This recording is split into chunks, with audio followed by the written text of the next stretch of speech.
যে আমরা আহলে সুন্নাত ওয়াল জামাত আল্লাহর নেক বান্দাদের উরুস কেন করি। উরুস শব্দটা এসেছেন কোথায় থেকে? মৃত্যু ব্যক্তিকে যখন কবরে রাখা হয়, দুইজন ফেরেশতা আছে মুনকার নাকির, প্রশ্ন করার জন্য। তিনটি প্রশ্ন করা হয়, মান রাব্বুকা, মা দীনুকা, মা কুনতা তাকুলু ফি হাক্কি হাযার রাজুল। তিনটি প্রশ্নের উত্তর যখন দিয়ে দেয়, আল্লাহর পক্ষ থেকে আওয়াজ আসে, তাকে শুইয়ে দাও যেমন ভাবে দুলহা ঘুমায়, তেমন ভাবে তাকে শুইয়ে দাও। আর যারা নেক ব্যক্তি হবে, আল্লাহ তাদের কবরে এমন তাদেরকে নিন দান করবে যে কিয়ামতের দিন যখন উঠবে সে মনে করবে আমি তো এখনই ঘুমিয়েছিলাম। তো হাদিসের শব্দ রয়েছে নৌকা নওমাতুল উরুসা, উরুসা শব্দ রয়েছে দুলহার মতো শুয়ে দাও। ওখান থেকে এসে উরুস শব্দ, হাকিকতে এটা হচ্ছে ইসালে সওয়াব। এটা কি? ইসালে সওয়াব। বুখারী শরীফের মধ্যে হাদিস, সাহাবা ইকরাম বলছেন আল্লাহর নবী সাল্লাল্লাহু আলাইহি সাল্লাম আমাদেরকে সঙ্গে করে উহুদের শহীদ বোনের মাজার জিয়ারত করতে গেলাম। উহুদের মাজার জিয়ারত করে আল্লাহর নবী মিম্বারে দাঁড়ালেন। মিম্বারে দাঁড়িয়ে আল্লাহর নবী বক্তব্য দিলেন। উহুদের শহীদ বোনের মাজার জিয়ারত করলেন, নবী মুস্তাফা দোয়া করলেন। দোয়া করার পর মিম্বারে দাঁড়িয়ে নবী পাক বক্তব্য দিলেন। এটা কি উরুস বলা হয়? এটাকে কি বলা হয়? এটার নাম উলামায়ে কেরাম দিয়েছেন কি? উরুস। নবী পাক সাল্লাল্লাহু আলাইহি সাল্লাম সাহাবায়ে কেরাম উহুদের শহীদগণের মাজার জিয়ারত করার পর আল্লাহর নবী মিম্বারে দাঁড়িয়ে সাহাবায়ে কেরামকে বক্তব্য দিয়েছেন। তেমন দেখবেন যেখানে আল্লাহ ওয়ালাদের মাজার আছে সেখানে মানুষ জিয়ারত করতে যায়, আবার বছরে একবার বক্তব্যের জন্য জালসা করা হয়। এটা নবী মুস্তাফার বুখারীর হাদিসে আমল করা হয়। জোরে বল সুবহানাল্লাহ। বর্তমান জামানাতে পৃথিবীর মুসলমান এই যে আউলিয়ায়ে কেরাম হোক বা পিতামাতা আত্মীয় স্বজন হোক, মানুষের কবর জিয়ারত করাকে কিছু লোক নাম দিয়েছে কবর পূজা। কবর বা মাজার জিয়ারত করাকে কিছু লোক নাম দিয়েছে কবর পূজা। কলকাতার মাটিতে একটা জায়গা জালসাতে গিয়েছিলাম, আমাকে ফোন করে বলেছে আমরা আহলে সুন্নাত ওয়াল জামাতের দাওয়াত দিয়েছে, যাচ্ছি তো সব তাবলীগী জামাতে। আর গিয়েছি তো আমি বলছি না আপনাদের সামনে এখানে তো আমার বক্তব্য দেওয়া যাবে না, কওরি সহ্য হবে না একটারও। বলছে না হুজুর আপনি কোরআন হাদিস থেকে বক্তব্য দেন, আমাদের কোনো আপত্তি নাই। ওখানে বসে আমি বক্তব্য দিয়েছিলাম মোটামুটি 2.5 ঘন্টা। তো 2.5 ঘন্টা বক্তব্য দিয়েছিলাম। তো তারা আমাকে প্রশ্ন করেছিল হুজুর কবর পূজা করা কি? তো আমি বললাম কবর জিয়ারত করা হচ্ছে নবী মুস্তাফার সুন্নাত, নবী পাকের সাহাবী নবীর খলিফা আবু বকর সিদ্দিকের সুন্নাত। কারণ ইমাম বুখারীর দাদা ওস্তাদ ইমাম আব্দুর রাজ্জাক সানআনী নিজের কিতাব মুসান্নাফে আব্দুর রাজ্জাকের মধ্যে সহিহ সনদে হাদিস লিখেছেন, আল্লাহর নবী প্রত্যেক বছরের শুরুতে উহুদের শহীদগণের মাজার জিয়ারত করতে যেতেন। নবী মুস্তাফার পর আবু বকর সিদ্দিক যেতেন, তারপরে উমরে ফারুক যেতেন। আল্লাহর নবী বলছেন এতদিন তোমাদেরকে কবর জিয়ারত করতে নিষেধ করতাম, ফাজুরুহা, এখন তোমরা কবর জিয়ারত করো। আল্লাহ পাকের হাবিব নিজে কবর জিয়ারত করেছেন, সাহাবা করেছেন। এইজন্য কবর জিয়ারত করা নবীরও সুন্নাত, সাহাবারও সুন্নাত।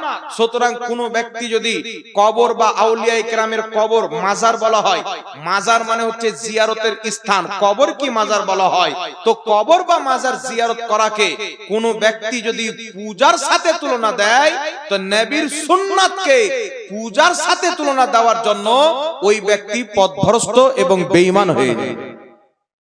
জিয়ারত করা নবীর সুন্নাত, নবীর সুন্নাত কেউ যদি কবর জিয়ারত করে, বর্তমানে কিছু মৌলবি বেরিয়েছেন, এরা আবার মানুষকে বোকা বানাচ্ছে কি যে সফর করে কবর জিয়ারত করতে যাওয়া যাবে না। দলিলে নবীর হাদিস পেশ করছেন, আল্লাহ নবী বলেছেন 3টি জায়গা ছাড়া কোথাও সফর করা যাবে না। একটি হচ্ছে কাবা, একটি হচ্ছে মসজিদে নববী, একটি হচ্ছে মসজিদে আকসা ফিলিস্তিন। এই 3 জায়গা ব্যতীত অন্য কোথাও সওয়াবের আশায় জিয়ারত করতে যাওয়া হারাম। এইজন্য আজমির শরীফ যাওয়া হারাম, বাগদাদ শরীফ যাওয়া হারাম। কিন্তু চিন্তা করেন বাবা নবী পাক কোনটা হারাম বলেছেন, আর এরা ফিট করে দিল কোনটার উপরে। আমার নবী সফর করে উহুদের শহীদদের মাজার জিয়ারত করতে গিয়েছেন। সাহাবায়ে কেরাম দূর দারাজ থেকে নবী রওজা জিয়ারত করতে গিয়েছেন। মুসান্নাফে আব্দুর রাজ্জাকের মধ্যে হাদিস, হযরতে আব্দুল্লাহ ইবনে উমরের, হযরতে উমরের ছেলে হযরতে আব্দুল্লাহ রাদিয়াল্লাহু তাআলা আনহু যখনই কোনো কাজে বাড়ি থেকে বের হতেন, আগে নবী রওজা জিয়ারত করতে যেতেন, তারপরেই বের হতেন। সুবহানাল্লাহ। তো সফর করে কবর বা মাজার জিয়ারত করতে যাওয়া, এটা নবী মুস্তাফার সুন্নাত। যাওয়াও ইবাদত, আসাও ইবাদত, কিন্তু নবীর তিন জায়গা ব্যতীত অন্য কোথাও সফর করে যাওয়া সওয়াবের আশায় হারাম কেন করলেন? মনে রাখবেন পৃথিবীর মুসলমান, দুনিয়াতে যত মসজিদ রয়েছে সমস্ত মসজিদের চাইতে বেশি, এমনকি যে মসজিদে আকসার চাইতেও বেশি, মসজিদে নববী শরীফের চাইতেও বেশি যদি আল্লাহর ঘর কাবাতে নামাজ পড়েন তো নেকি বেশি পাওয়া যাবে। জোরে বলেন, পাওয়া যাবে কিনা? তারপর সবচাইতে বেশি নেকি মসজিদে নববী, নবীর মসজিদ মদিনাতে পাওয়া যাবে। তারপর সারা বিশ্বের সমস্ত মসজিদ চাইতে বেশি মসজিদে আকসাতে পাওয়া যাবে। কেউ যদি বাঙালি যদি মনে করে আমি বাংলার মসজিদে নামাজ না পড়ে যদি মক্কার মসজিদে নামাজ পড়তে যাই তো নেকি বেশি পাবো, এই নিয়তে সফর করে যদি মক্কাতে চলে যায় কাবার জিয়ারত করতে নামাজ পড়তে, তাহলে তার জন্য জায়েজ আছে, বরং ইবাদত আছে, নেকি আছে। এই নিয়তে যদি মসজিদে নববী যায় জায়েজ আছে, মসজিদে আকসা যায় জায়েজ আছে। কিন্তু কোন ব্যক্তি যদি বলে আমি ভারতের মসজিদে নামাজ পড়লে নেকি কম হবে আর দিল্লির জামা মসজিদে নামাজ পড়লে নেকি বেশি হবে, কারণ ওটা শাহজাহান বাদশা বানিয়েছে, তাহলে এই নিয়তে অন্য মসজিদ টপকে দিল্লির জামা মসজিদ নেকি বেশি পাবো বলে নামাজ পড়তে যাওয়া হারাম। কথা বুঝতে পারছেন? অন্য মসজিদ নেকি বেশি পাবো বলে গ্রামের মসজিদে চাইতে ওই মসজিদে নামাজ পড়তে গেলে বেশি নেকি পাবো, এই সিস্টেমে অন্য কোন মসজিদ বেশি নেকির আশায় নামাজ পড়তে যাওয়া নবী মুস্তাফা নিষেধ করেছেন। এরা ফিট করছে আল্লাহ ওয়ালাদের মাজারের উপরে, কবরের উপরে। চিন্তা করছেন বাবা কোথায় ধোঁকা দিচ্ছেন? ইমাম মালিক, ইমাম নববী, ইমাম ইবনে হাজার আসকালানী সবাই বলছে এই হাদিস হচ্ছে তিনটি মসজিদের জন্য। এই জন্য পৃথিবীর মুসলমান কবর জিয়ারত করতে যাওয়া, মাজার জিয়ারত করতে যাওয়া, এটা হচ্ছে নবী মুস্তাফার সুন্নাত। কিয়ামত পর্যন্ত যারা মোবাইলের মধ্যে বলে, এই সমস্ত মৌলবীকে চ্যালেঞ্জ করতেছি মুসলমান আহলে সুন্নাত ওয়াল জামাতকে, কেউ যদি কবর পূজারি প্রমাণ করতে পারে, মাজার পূজারি প্রমাণ করতে পারে, আমরা প্রমাণ করব মাজার জিয়ারত করে আমরা নবীর সুন্নাতে আমল করি, আর মাজার পূজারি বলে তাদের ঈমানও চলে গেছে, তাদের বউ তালাক হয়ে গেছে। নবীর সুন্নাতকে যদি পূজার সাথে তুলনা দেয় ঈমান যাবে, ঈমান চলে গেলে স্ত্রীটা থাকবে? জোরে বলে। হ্যাঁ, যদি মাজারে গিয়ে কোনো খোরাফাত হয়, যারা সিজদা করে, যারা ওখানে গিয়ে মাথা ঘিষ্টি করে, আল্লাহ ছাড়া কাউকে সিজদা করা হারাম, এটার বিরোধিতা আমরাও করছি, তুমিও করো। কিন্তু তুমি টোটালে সুন্নাতটাকে পূজা বানিয়ে দিবে, ঈমান তোমার থাকবে না। এই জন্য পৃথিবীর মুসলমান আল্লাহ ওয়ালাদের মাজার জিয়ারত করা শরীয়তে জায়েজ না নাজায়েজ? জায়েজ। নবী জিয়ারত করতে গিয়েছেন, ওখানে জালসা করেছেন, ওটা কি উরুস বলা হয়? এখানে আরেকটা প্রশ্ন হচ্ছে যে মাজার জিয়ারত কি একা একই করব না সম্মিলিত ভাবে করব? বর্তমানে আমার এটাও ঝামেলা আছে, কিছু মৌলবি মার্কেটে বেরিয়েছে, এরা বলতে চাচ্ছে যে সবাই মিলে কবর জিয়ারত করা যাবে না, জিয়ারত একা একই গিয়ে করে না। আল্লাহ পাক জানে এগুলো মৌলবি কবরে গেলে এদের অবস্থাটা কি হবে। আমার তো মনে হচ্ছে আবু জেহেল পর্যন্ত যদি জানতে পারে এদের চরিত্র, তাহলে ও টেনশনে পড়ে যাবে, আমার চাইতে খাতার না। আবু দাউদ শরীফের মধ্যে সহিহ হাদিস, আল্লাহর নবী সাহাবী বলছেন খারাজা, আল্লাহর নবী সাল্লাল্লাহু আলাইহি সাল্লামের সাহাবী বলছেন খারাজনা মা আন নবী সাল্লাল্লাহু আলাইহি সাল্লাম, আমরা সবাই নবী পাক সাল্লাল্লাহু আলাইহি সাল্লামের সাথে বের হলাম। কোথায় বের হলাম?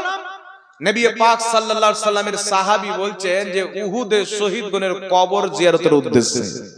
একটু জোরে হবে না সুবহানাল্লাহ? নবী দল বল বেঁধে উহুদের শহীদগণের মাজার জিয়ারত করতে যাচ্ছে লম্বা সফর করে। আর বুখারীতে হাদিস, আল্লাহ নবী জিয়ারত করতে গেলেন সাহাবাকে সঙ্গে করে নিয়ে, তারপরে নবী বক্তব্য দিলেন, সাহাবায়ে কেরাম শুনলেন। তো নবীর হাদিস দ্বারা কি প্রমাণ হয়? একা একই বা সবাই মিলে কবর জিয়ারত করা দুটোই তরিকা নবীর সুন্নাত দ্বারা প্রমাণিত। একটু জোরে বলতে হবে সুবহানাল্লাহ, আর একটু জোরে হবে না সুবহানাল্লাহ? যাই হোক বিরাদ ইসলাম, আজকে সরকার মুফতি আজম হিন্দ রাহমাতুল্লাহ আলাইহির উরুসে আমরা সবাই হাজির হয়েছি। 2 দিনকে জালসা নাকি হযরত? কালকেও জালসা আছে। কালকে মুফতি গোলাম জিলানী নাকি, মুফতি গোলাম জিলানী সাহেব আসবে, উরুসের তারিখটা কালকেই পড়ে, তো উনি কালকে আসবেন। কালকেও জালসা হবে। আল্লাহ ওয়ালাদের উরুস করা, তাদেরকে মহব্বত করা, এটা একটা বিশাল বড় পুণ্যের কাজ, নেকির কাজ, সওয়াবের কাজ। আল্লাহ পাকের পবিত্র কোরআনুল কারীম সাক্ষী, আসহাবে কাহাফের সাথে একটা কুকুর থাকতো, যেই কুকুরের জিকির আল্লাহ কোরআন পাকে করেছেন। নবী পাক সাল্লাল্লাহু আলাইহি সাল্লাম বলেছেন ওই কুকুরকে আল্লাহ জান্নাতি মানুষের রূপ দিয়ে জান্নাতে পাঠাবেন। সাহাবায়ে কেরাম জিজ্ঞাসা করেছিলেন ওর জান্নাতি হওয়ার কারণ কি? তো বলা হয়েছে সে আসহাবে কাহাফ যারা আল্লাহর ওলি ছিল তাদেরকে মহব্বত করত। জোরে বলেন সুবহানাল্লাহ। নবী পাক সাল্লাল্লাহু আলাইহি সাল্লাম বলেন, বুখারী শরীফের হাদিস, ক্বালা রাসূলুল্লাহ সাল্লাল্লাহু আলাইহি ওয়াসাল্লাম ইন্নাল্লাহা তাআলা ক্বাল মান আদালি ওয়ালিয়ান ফাকাদ আযানতুহু বিল হারব। রাসূল পাক বলেন নিশ্চয়ই আল্লাহ বলেছেন যদি কোনো ব্যক্তি আমার ওলির সাথে বুগজ রাখে, দুশমনি রাখে, আমি আল্লাহ তার সাথে যুদ্ধ ঘোষণা করলাম। সুবহানাল্লাহ বলেন। এটা বুখারীর হাদিস, কোন মাইলাল এটাকে জয়ীফ বা দুর্বল প্রমাণ করতে পারবে না। তারপরে চলে আসেন আল্লাহর ওলি পীর। মনে রাখবেন প্রত্যেক ওলি হচ্ছে পীর, কিন্তু প্রত্যেক পীর ওলি নয়। কথা বুঝতে পারছেন? প্রত্যেক ওলি পীর, কিন্তু প্রত্যেক পীর ওলি নয়। কথা আমার বুঝতে পেরেছেন কিনা? প্রত্যেক নামাজি কি মুসলমান? কথা বলতে হবে। প্রত্যেক নামাজি কি মুসলমান হবে? একটা সিস্টেম আছে, আমাদের দেশের লোক মনে করে যে পীর বললে আল্লাহর ওলি হয়ে গেল। আল্লাহর ওলি হওয়াতে বাবা অনেক মেহনতের প্রয়োজন আছে, আর চেয়ে ওলি হওয়া যায় না। আল্লাহ যদি কবুল করে বেলায়াত দিয়ে দেয় তো আল্লাহর ইচ্ছা। তো প্রত্যেক পীর হচ্ছে সম্মানীয়, তাদের সম্মান করতে হবে, তাদেরকে মহব্বত করতে হবে। তবে প্রত্যেক পীর ওলি নয়, তবে প্রত্যেক ওলি হচ্ছে পীর। একটু জোরে বলতে হবে সুবহানাল্লাহ। এখন কথা হচ্ছে মার্কেটে কিছু লোক বেরিয়েছে। আজকে আমরা সরকার মুফতি আজম হিন্দ রহমাতুল্লাহ আলাইহি, উনি ওলিও ছিলেন, পীরও ছিলেন, আর সারা বিশ্বের উনার যুগে সবচাইতে বড় মুফতি ছিলেন। সুবহানাল্লাহ। তিনার আজকে যে উরুসে আমরা এসেছি, পীরের উরুসে, এই পীর মানার ব্যাপারে শরীয়তে কি বলা হয়েছে, মুরিদ হওয়ার ব্যাপারে কি বলা হয়েছে?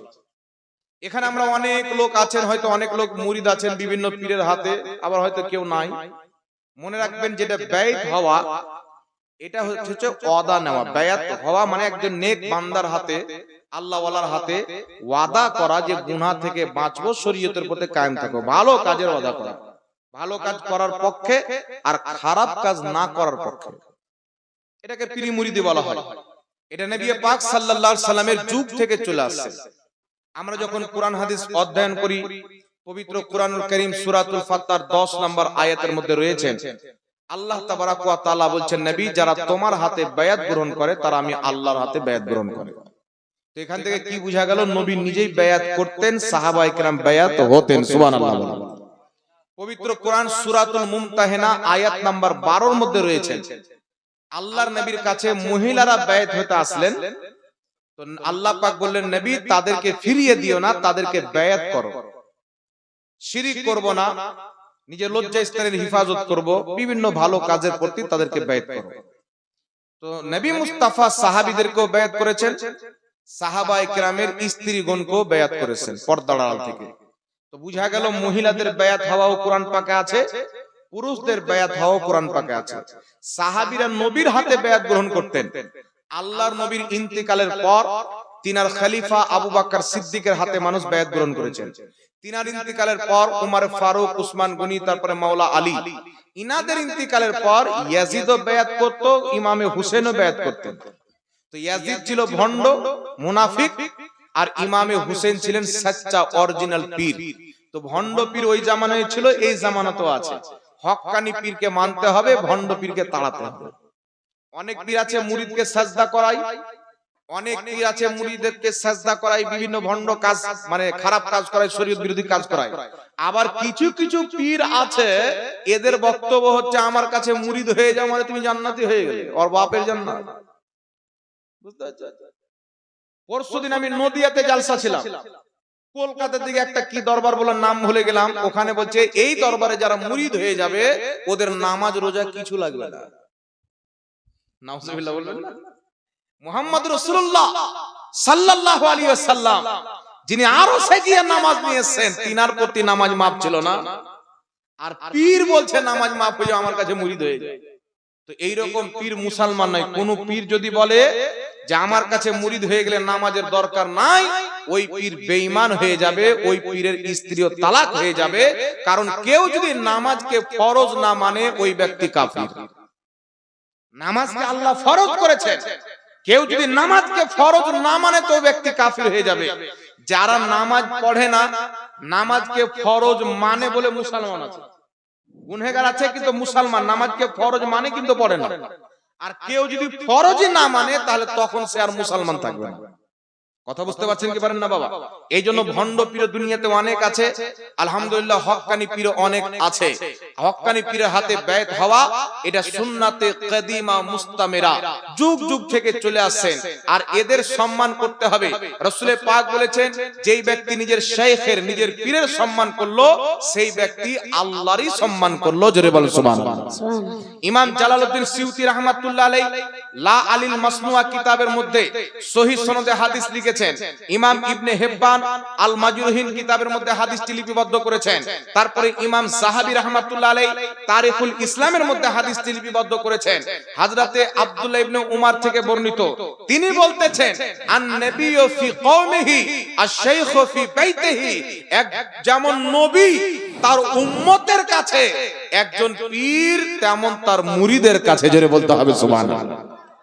সাহাবায়ে কেরাম দ্বীন শিখতেন, পরামর্শ করতেন, সব করতেন কোথায়? আল্লাহর নবীর দরবারে। নবীর পরে নবীর খলিফা, তার খলিফা, তার খলিফা হয়ে বিভিন্ন দুনিয়াতে পীর এসেছেন। তাই আমরা দুনিয়াতে চলাফেরা করব, দ্বীন তাদের মাধ্যমে শিখব, তাদের ওসিলাতে আল্লাহর মারিফাত তালাশ করব। এই জন্য হচ্ছে বেত হওয়া। কথা বুঝতে পারছেন বাবা? এই জন্য বেত হওয়া। কেউ যদি বলে বেত হওয়া, মুরিদ হওয়া কোরআন হাদিসে নাই, এই ব্যক্তি ডাহা, মিথ্যাবাদী। কোরআন হাদিস ভরা আছে এই বিষয়ে। এই বিষয়ে কোরআন হাদিসে অসংখ্য দলিল আছে। সাহাবায়ে কেরাম বায়াত হয়েছেন। এই জন্য ভালো পীর পেলে বায়াত গ্রহণ অবশ্যই করবেন। এটা দুনিয়াতেও কাজে আসবে এবং আখিরাতের ময়দানে তো কাজে ইনশাআল্লাহ আসবে। কথা বুঝতে পেরেছেন? আল্লাহ পাক বুঝার তৌফিক দান করুক। হযরত